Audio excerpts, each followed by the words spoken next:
പന്നിപ്പാറ, പന്നിയൂർ, പന്നിമുക്ക് എന്നിങ്ങനെ പന്നി എന്ന വാക്കിൽ തുടങ്ങുന്ന നിരവധി സ്ഥലങ്ങളുണ്ട് കേരളത്തിൽ. ഇതിൽ കോഴിക്കോട് കോർപ്പറേഷന്റെ ഖൽബാണ് പന്നിയങ്കര.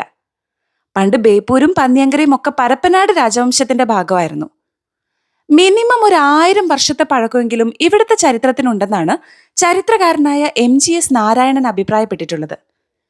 പരശുരാമൻ സ്ഥാപിച്ചിട്ടുള്ളത് എന്ന് വിശ്വസിക്കപ്പെടുന്ന 108 ദുർഗാലയങ്ങളിൽ ഒന്ന് സ്ഥിതി ചെയ്യുന്നത് ഇവിടെയാണ്.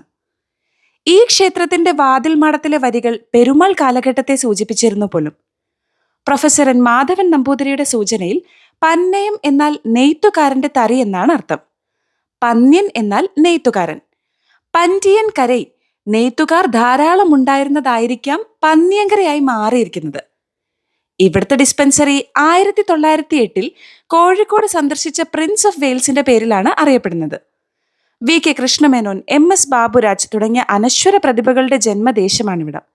ഇന്നൊരു കോസ്റ്റ്ലി റെസിഡൻഷ്യൽ ഏരിയ കൂടെയാണ് കേട്ടോ. ഇവിടെ പിറക്കാതെ പോയ മോണോറെയിൽ ഒരു നോവായി അവശേഷിക്കുന്നു. അപ്പൊ എങ്ങക്കറിയാവുന്ന പന്നിയങ്കര വിശേഷങ്ങൾ കമന്റ് ചെയ്തോളൂ കേട്ടോ. അപ്പൊ ശരി, അടുത്ത വീഡിയോയിൽ കാണാം.